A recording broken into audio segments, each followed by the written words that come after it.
নদীর বুকে শুরু হয়েছে ভয়ঙ্কর রোমাঞ্চ।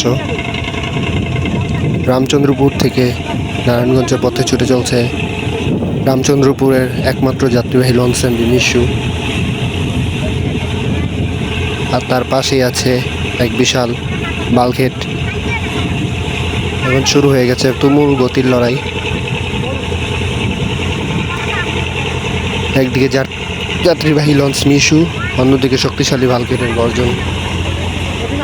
তো আপনাদের মতে কে জিতবে এই গতিযুদ্ধ?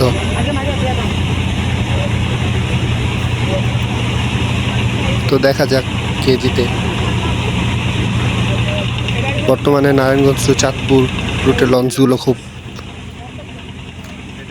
বেশি জোরে চালায় না।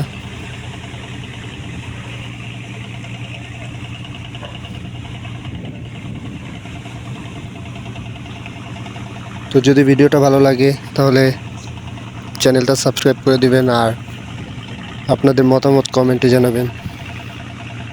ধন্যবাদ সবাইকে।